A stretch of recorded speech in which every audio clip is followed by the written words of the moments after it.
కనీసం మరుగుదొడ్లు లేకుండా కూలుస్తున్నారు. ఈ మరుగుదొడ్లు ఓపెన్ చేసినటువంటి డీసీ గోవిందరెడ్డి గారు ఇప్పటికీ ఎమ్మెల్సీగానే ఉన్నారు. చుట్టూరు అనేక మంది ఎమ్మెల్యేలు, ఎంపీలు ఉన్నారు. ఇప్పటికీ కూడా వారందరూ ఉన్నారు. కానీ వారు చేసిన పని చూడండి ఈ రోజు ఎక్కడికి వెళ్తుందో. ప్రభుత్వ నిధులతో ఏర్పాటు చేసినటువంటి బాత్రూంలో ఇవి. అయినప్పటికీ కనీసం స్త్రీలకి ఆ ఆచ్ఛాదన మరుగన్నా ఉంచమంటే దాన్ని కూడా ఉంచకుండా కూలుస్తున్నారు. గమనించండి.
మేము ఏమి ఉద్యమమో మరొకటో మేము ఆ స్థాయిలో ఆలోచన చేయాల.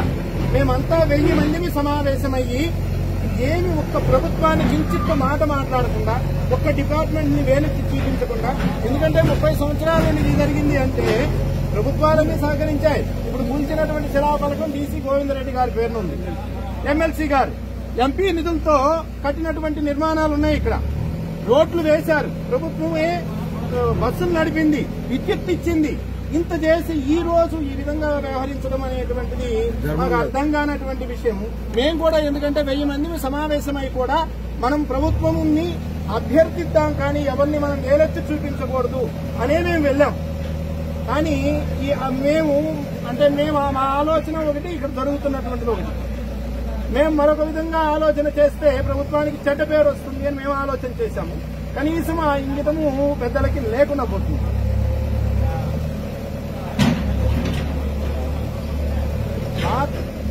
సార్ అది బాత్రూమ్స్ అండి, 100 మంది మగవాళ్ళలో ఇక్కడ ఒక ఆడకూతురు ఎక్కడ వెళ్ళాలి సార్? మీరు ఆలోచన చేయండి సార్. ఎక్కడ రూములు ఉన్నాయి సార్? సార్ వచ్చినటువంటి ఆడవాళ్ళకి రూములు ఇస్తున్నారు సార్, అందరికి ఇవ్వగలుగుతారా? అది సాధ్యమవుతుందా? మీరు ప్రాక్టికల్ గా ఆలోచన చేయండి. ఈ పబ్లిక్ టాయిలెట్స్ కూల్చి రూముల్లో బాత్రూమ్లు ఉన్నాయి కదా అంటే తాళం వేసుకొని ఎక్కడో ఉంటారు ఆఫీసులో. ఎవరు ప్రతి వాళ్ళు వచ్చి తాళం అడగలుగుతారా? ఇవ్వగలుగుతారా? ఆలోచన చేయండి సార్.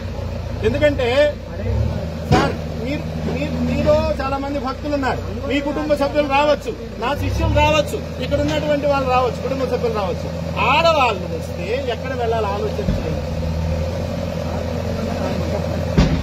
సార్. అంటే మీ వృత్తి ధర్మం, నేను మిమ్మల్ని ఎవరిని తప్పుపట్టున్నా.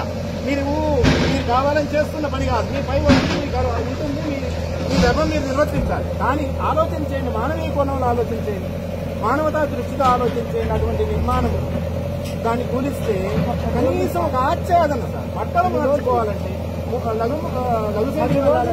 ఇది చేయాలంటే దగ్గరుండి పట్టుకోండి. మీతో పని లేదు. ఇన్ని రోజులు సమయం ఇచ్చారు కదండి.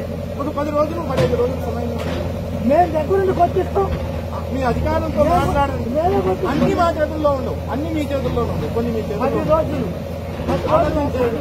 మేము కొట్టిస్తాం. మా చేతకంతా కాషాయం తీసేసి మేము కొట్టించి మా చేతకంతా క్షమాపణ చెప్పి మేము కాషాయం తీసాం. 10 రోజులు ఆలోచన చేయండి. మా చేతకంతా ఒప్పుకొని స్వామికి క్షమాపణ చెప్పి మేము దగ్గర కడుగొప్పించి కాషాయం తీసేసి వెళ్ళిపోతాం. సార్, ఇక్కడ ఉన్నటువంటి వాళ్ళకి ఎవరికి కూడా ఈ స్వామీజీలకి వీళ్ళకి ఎవరికి వ్యవస్థకు సంబంధం లేదు. ఈ వ్యవస్థకు సంబంధం లేదు. ఆయన మేము దర్శించకూడదని కూడా దర్శించలేదు. కానీ ఆ మహానుభావుని పేరుతో ఇంతటి మహత్కార్యం జరుగుతుంది అనేటువంటిది ఒకే ఒక ఉద్దేశంతో ఏ మతం మీద ఫారెస్ట్ లో వందలాది అన్యమత ప్రార్థనా మందిరాలు ఉన్నాయి. ఈ చూస్తున్నా చెత్త పనులు మీకు తెలుసు. ఒక్క దాని మీద కూడా దాడి జరగకుండా 100 ఎకరాలు అన్యాక్రాంతం అయితే మీరు కూడా ఏమి చేయకుండా ప్రభుత్వం ఏం చేయకుండా చేస్తా ఉంది. చెప్పండి సార్, ఒక్క మాట ఆపండి సార్, ఆపండి సార్, మాట్లాడతాం. తప్పి ఏమి ఈడ అంతా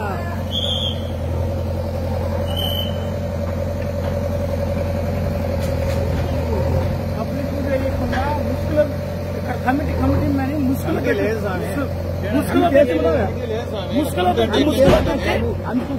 పెట్టి మెదపని చేశారు. లేక నా కొడుకులు లాగి పెట్టాలతో ఢిల్లీలో దంతో ఈ పార్టీల కోసం, ఈ ధర్మం కోసం ఎందుకు కష్టపడేది? హిందూ దేవాలయాల మీద దాడులు చేయమనా? ఈ ధర్మానికి అన్యాయం చేయమనా? పార్టీల నిమిత్తం కాదు కదా, దేవుడి నిమిత్తం. ఈ ప్రభుత్వాల కోసం ఎందుకు మేము కష్టపడేది? ఈ ధర్మానికి ఉపయోగపడతారని.